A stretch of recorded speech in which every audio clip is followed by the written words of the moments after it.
You're listening to the Book Your Dream Clients podcast, episode 46. Today's episode is all about LinkedIn, and I went to the expert, my new friend Sarah, to get all the tips on how to optimize our LinkedIn profile so we can book our dream clients. So make sure you're taking notes and listen carefully because Sarah has so many good tips to share with all of us.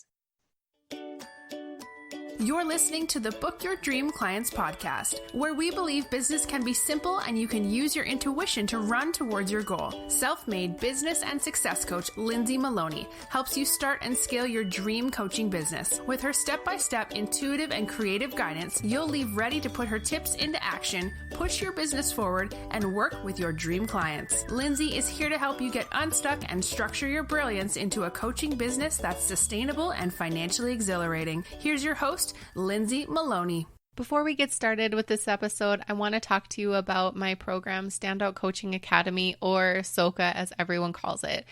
It's a 90-day program that's going to help you book your dream clients. And this is perfect for you if you are a coach who is ready to create, launch, or scale your coaching business. If you want to fill your calendar up with dream clients who inspire you, and you want to make an impact in the world with work that you feel called to do, I want you to enroll in SOCA. SOCA is an extremely powerful program that will take your coaching business to the next level. And I have 3 ways that you can join me right now, be a part of the 90-day program, join other like-minded women, network with them, learn the best ways that you can build your coaching business just the way that I've created and scaled mine, so you can stop having those sleepless nights with all the information overload and stop doing everything by yourself. So many coaches are struggling to get their businesses started, and I want that to stop right now. So I'm inviting you to go to standoutcoachingacademy.com, check it out, and enroll.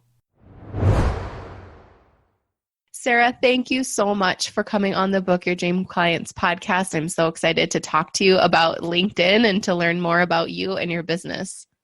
Excited to be here. Thanks so much for having me, Lindsay. You're welcome. We were talking about this before the show started about how I don't necessarily talk or teach on LinkedIn, but I have a lot of students and clients that work in there because their audiences.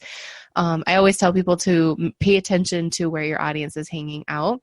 Right. And I have a lot of students that are doing really well in LinkedIn, and I'm excited to share your wisdom about this platform that is very valuable for a lot of businesses. So why don't you tell us a little bit about yourself and your business?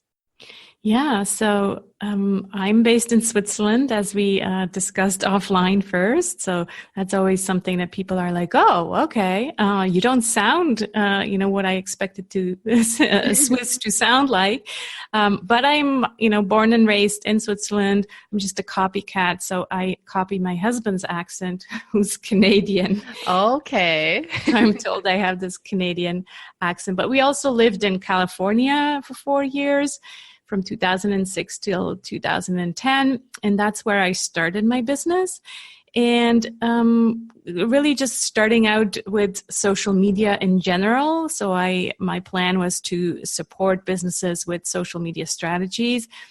And then when we moved back to Switzerland in 2010, I noticed that Switzerland was like still in the ice age compared to the US in terms of using social media. So I had to kind of pivot and just focus on training people how to use the platforms. And the other thing I noticed is that there was a huge interest in LinkedIn because it's the professional platform. So people were more like using Facebook for their personal stuff and LinkedIn for business. So that was one of the reasons I started to focus in on LinkedIn. The other reason I noticed that only way after, when people kept asking me, Sarah, why do you focus on LinkedIn? That's the boring platform, the kind of chamber of commerce, And I realized it has to do with me being an introvert. And really not feeling comfortable on Facebook and Instagram, where you kind of have to always share about your interesting life and post selfies and show what you did with the kids and things like that.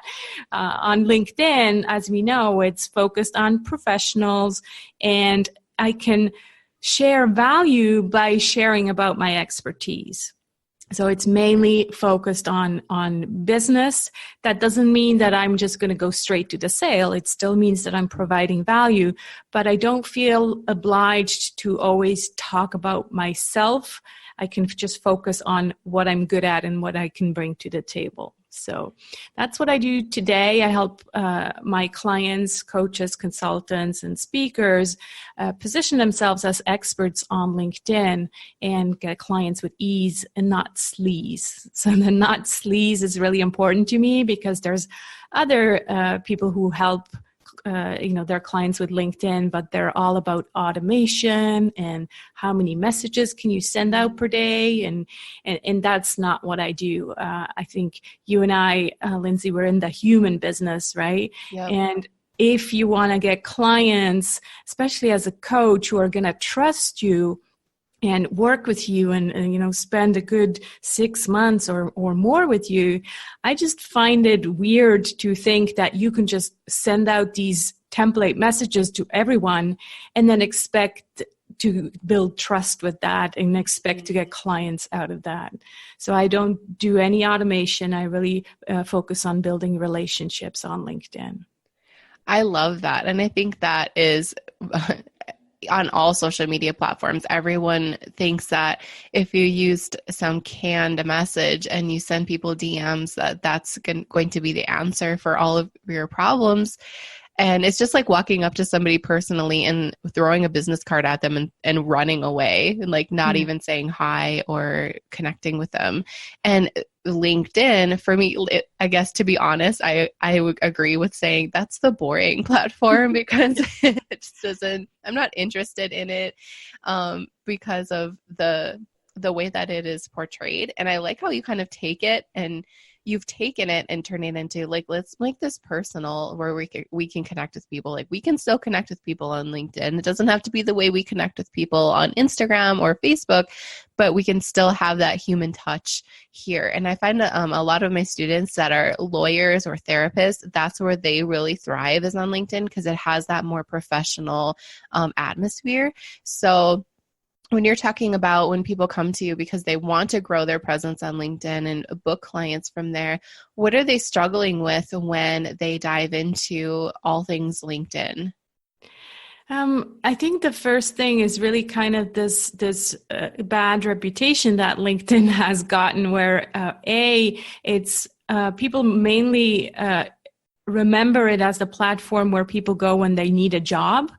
And so people are like, how does it even work to get clients? I thought you go there to get a job. So that's the first thing. Well, things have changed a lot since 2003 when they first created the platform. And now it really is LinkedIn's number one mission is to be the number one platform for professional content. So it's much more than just a platform for recruiters and job seekers. It really is the number one professional platform. So that's the first thing. They kind of don't even give it the credit that it deserves because they think it's not for them. The second thing is that they're kind of intimidated because because it has that reputation of being more professional, a bit more sterile. And so they don't dare to show up. They don't dare to be visible. And they don't, do the same thing that they would be doing on Facebook and sharing value and really using it in that human way. And part of it is LinkedIn's fault because clearly they're just not making the platform very user-friendly. It's not intuitive to really create that human touch. But what I've really enjoyed watching is how when the millennials came over about 2 years ago now, all of a sudden the millennials started to come over to LinkedIn. I guess they were starting to get fed up with Instagram or Facebook, I don't know. But all of a sudden, this younger generation came over and they just completely broke all the rules, right? All these stiff networking rules that previously the users on LinkedIn were applying. They're like, hey, let's make this a human platform. We are here for business, but people do business with people. Mm-hmm. So let's break the rules and use human connections. And so I think that's what the clients that I work with, they're still in this old mindset where LinkedIn is the stiff thing where you have to pretend to be someone that you're not. And really things have changed now, and there is a way to connect with humans. Well, yay for the millennials for showing Yes. that there can be a human side to LinkedIn. I love that. So when I think of LinkedIn, like the first question that comes to my mind, if I'm talking to you like as a client, I would say, okay, but are my clients really on LinkedIn? How do I even know if they're there? Am I going to be wasting my time by creating this whole profile and showing what I feel like LinkedIn seems like I'm showing my resume or something. How can I make this more fun? How do I even know if my clients are even there? Right. Yeah, that's always the first question. And remember before the show, I asked you, you're talking to coaches, but what kind of coaches? Because it really does make a huge difference. So if you're a life coach and your main audience are stay-at-home moms, well, clearly they're not going to be on LinkedIn. They're going to be on Facebook or Instagram because they connect with other moms and family, and so they're not even on LinkedIn.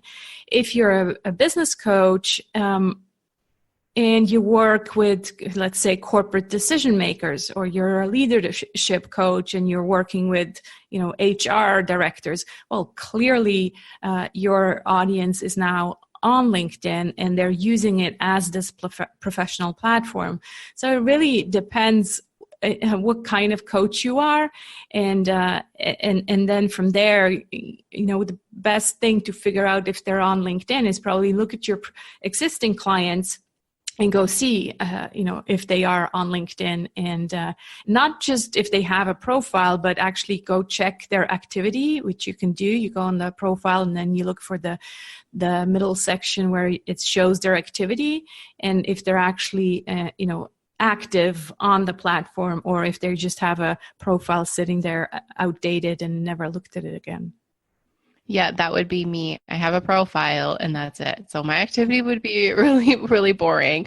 But I want to ask, I'm going to ask for my students who are therapists and lawyers, and they have a presence on there. How can they, I know that they're like doing really well with their LinkedIn, and they talk to me about it, and they feel like there's so much more that they could open up, but they're not sure how to grow even more with their LinkedIn, how to stand out with all of the other professionals that are on there. Mm-hmm. So in my webinar, which people can go to if they'd like to get the free webinar, it's bit.ly.com/Sarah's free webinar.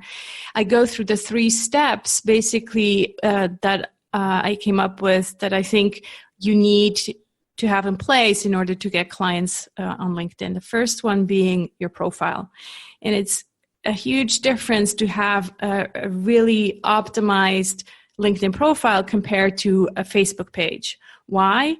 Or Facebook profile. Why? Because nobody ever goes to your Facebook page or profile. Mm-hmm. It's just this thing that, I don't remember, the last time I went on somebody's profile and looked what there was. Right. However, on the LinkedIn profile, it's our whole life. It's a website. I often refer to it as a mini website. If we do a good job on that LinkedIn profile, that is our sales machine, because we do all the selling right there on the profile. And so the number one mistake that coaches and consultants make is not use that LinkedIn profile as a sales tool. They just have it like they used to, maybe before they were a coach, they had a corporate job and they haven't really updated it ever since. And so it still reads like a resume as if they were looking for a job rather than what they are. They're a business owner and they're looking for clients. So on the profile, if I'm a prospect and I come to your profile, well, I really want to understand who you are, how you can help me, what kind of results you can help me get. And then, yes, the experience sections, that just helps your credibility, because that's why I'm also going on LinkedIn, is kind of get an idea how credible you are, because now we all do our research before we even get in touch with someone to contact them for help, right? So if I was looking for a lawyer, well, I would want to know, what he's done, his previous clients' experiences. There's recommendations that you can have on the LinkedIn profile. I want to know the human touch of this lawyer. And so all of that can be visible on the LinkedIn profile. So that's the first step. And then the second step is really to grow their network and grow their visibility. So there's no point in creating this content strategy on LinkedIn if you're not at the same time growing your network. Meaning if you only have 100, 200 connections on LinkedIn, well, as the algorithm doesn't always show your content to everybody, well, there's only going to be a very few number of people who see your content. So you need to grow your network in order to grow your visibility, and you do that by continuously adding new connections. And so that can be, previous colleagues. It can be people you meet in networking events. It can be people you meet in groups, people who comment on your content. So all kinds of different ways to grow your network. And then the third step, that's really when you're going to use LinkedIn like recruiters use it to find their ideal candidates. You're going to use it to find your ideal clients, meaning you're really going to use the LinkedIn database with its algorithm to search the database with keywords. So you need to know what kind of keywords to use to find your ideal client. So, for example, if a coach tells me, well, I could work with anybody and I can coach anybody, well, you're not going to find anybody on LinkedIn nor anywhere else, right? We both know that we have to have this ideal client description. Well, that's where this really comes in handy, because on LinkedIn, you can put in, for example, HR director. And then you put another filter and say, you want to find all the HR directors in New York. Well, you put that in and poof, LinkedIn spits out a list of all the profiles that fit that description. And then it's your job to, go through that list. And as I said before, we're not going to automate it and just send out a message to everyone, but we're just really one-to-one going to build that connection with these people because they are an ideal client fit for us. Those are 3 amazing tips. I wrote all of them down. So to refresh your memory, number 1 was optimize your profile. Just like your website, you're seeing a lot of people still use it as a resume. And when you treat it as a website, you're showing all of your headliners, your good things that you want people to see right off the bat. Make sure your LinkedIn profile is portraying all of that. Optimize it so it works for you.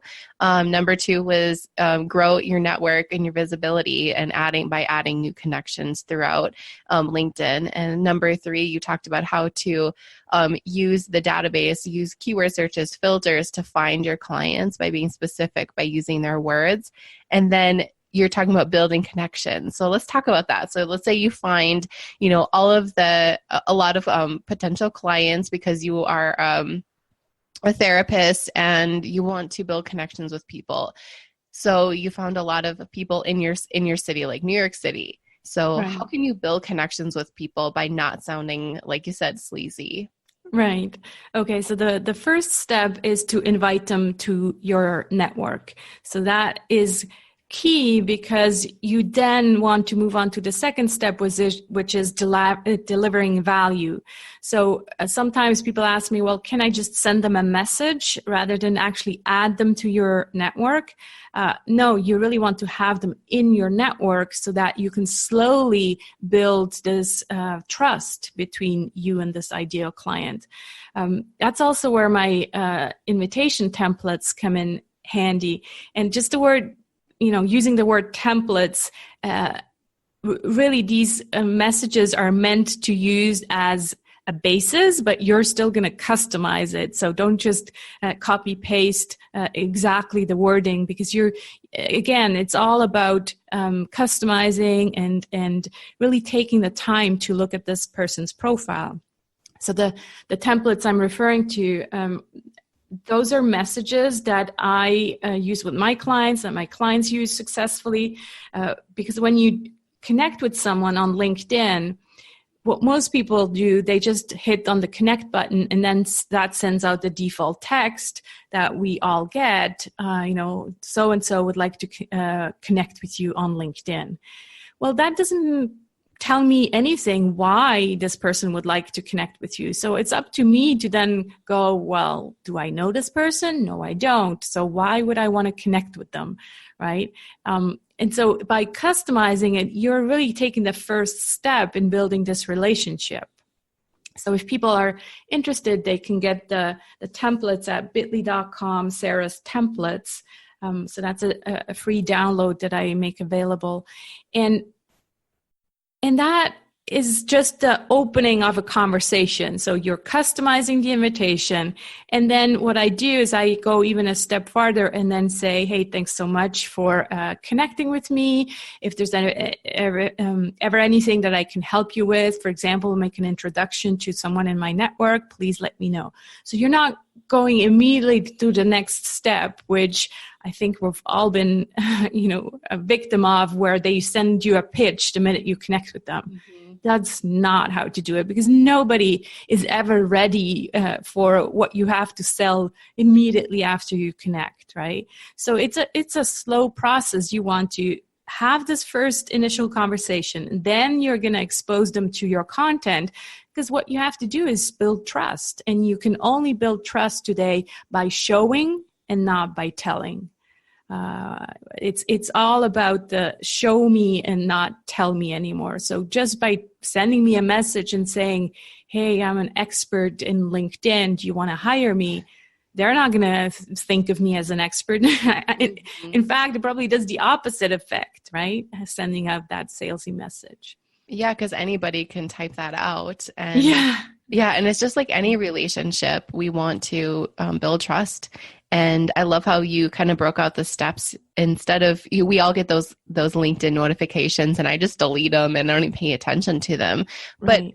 But you're saying, like, let's catch people's attention and catch their eye a little bit by, instead of just sending out that default thing, let's customize our message to them, invite them to our network, deliver value, build trust, so we can build that know, like, and trust factor. And I love that you have those invitation templates, which is amazing and going to be so helpful for people, because a lot of people know what they should do, and then they get stuck. They're like, well, what do I say? I don't want to sound salesy. I don't want to sound like everyone else. And I think that those will really help people build a foundation to get the conversation started. Great. Yeah, that's the point. It is. And it goes through, this should apply to all social media platforms, right? True. We can't just send out canned stuff anymore. We got to build the know, like, and trust factor. It's so easy to copy text from people and paste it in and send people DMs or invitations to things. It's so easy to do that, but does it really matter if nobody responds to it? I mean, what would it mean for your business if you took a little bit of time and made that person feel special by using their first name, maybe using something that you noticed on their profile, and really, like, oh my gosh, like, Sarah really paid attention to what I have, and I'm really interested in what she has to offer because she paid attention to me. So treating people the way we want to be treated, that basic thing that we teach our kids, it applies everywhere. Yeah, so true. And what's really relevant, you mentioned time, right? I always get pushback because, yes, it does take time to do this, with each individual profile.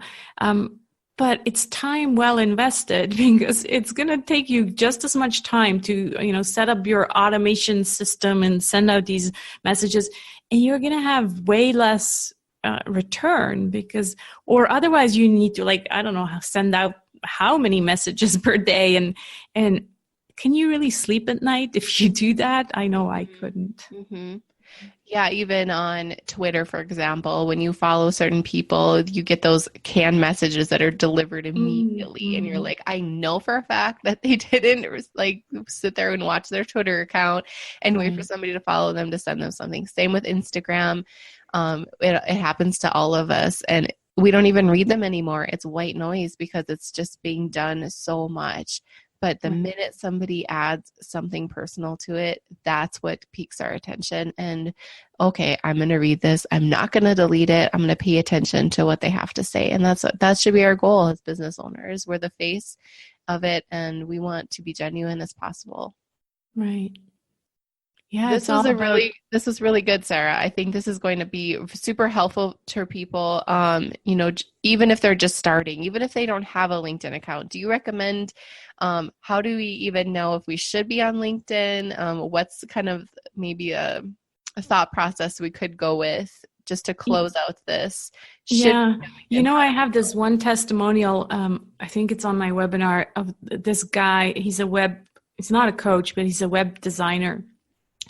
And he's kind of like a friend, but he said, well, fine, I'll humor you and I'll update my LinkedIn profile just to see what happens. He's like, I'm not going to have time to post all these updates and stuff, but I'll update my profile. And up till now, he has out of one client, a $60,000 contract, right? Like this guy just kept on ordering new sites, but he found them through LinkedIn just because he updated his headline, which was something like owner at, and then the name of his company, which clearly is not something that people are, looking for. Right. But he changed it to, can't remember, web designer or WordPress specialist or something like that. And the guy in his city found him and has been just sending him all these clients. So yeah, it does. Just if you only do that, if you only update your LinkedIn profile, and people do pay me a lot of money. It takes about a day for me to update somebody's LinkedIn profile. Mm-hmm. Because it really is a mini website. Yeah. And if you know where to place the keywords, that alone is worth it. The other thing is that your LinkedIn profile is so well referenced in Google that even if you would just now do a search for your name, I'm pretty confident to say that your LinkedIn profile link will show up in the first page of the search results. So especially as a lawyer, right, they might be getting traffic to their LinkedIn profile without really even knowing it. And if that profile is not, professional looking, then it might be losing clients. Very good point to make. And I feel like, if you're not even on LinkedIn whatsoever, why not just go on? Like Sarah said, if people Google you when they're thinking about working with you, that they just check up on everything. And if they see you on LinkedIn, why not have everything polished and ready and looking like you're legit? Because like she said, it's a website for your business right there. So maybe why not, right? Just apply that. Get ready, just like Sarah's friend. He decided to humor her, and look what I love that story. Yeah. All right. Well, thank you so much for sharing all of this. I learned a lot. I think everyone else probably did too. I'm probably going to go look at my LinkedIn and see what changes I could probably make.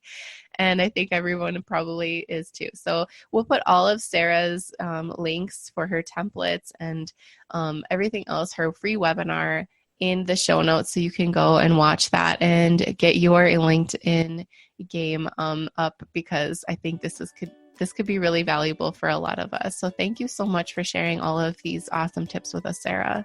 It's been a pleasure. Thanks, Lindsay, for having me. Want 10 ways for you to start booking your dream clients? I created this workbook for you because I wanted to share my best tips on how I book mine. You're not going to believe how easy these are, and I know you'll be able to take my tips and put them into action ASAP so you can start working with your dream clients. To grab the workbook for free, all you have to do is go to lindsaymaloney.com/podcast. Hey coaches, are you a member of the Book Your Dream Clients community yet? Because you should be. Just go to dreamclientcommunity.com to request free access. We do fun things like website audits, challenges, and we even have a book club. Join the free Dream Client community now, and we'll see you there. Thank you so much for listening to the Book Your Dream Clients podcast. If you want to find out more information how you can work with me, just head on over to my website, lindsaymaloney.com. You will be able to see how you can work with me privately or in a group setting. I'm all about helping you start and scale your coaching business, so I'd love to hear from you. Don't forget to subscribe to the show on iTunes and leave a rating and review. And if you want bonus points, take a screenshot of a review and tag me on your Instagram story. I'd love to see it and share it with my audience. And plus, you don't want to miss another episode.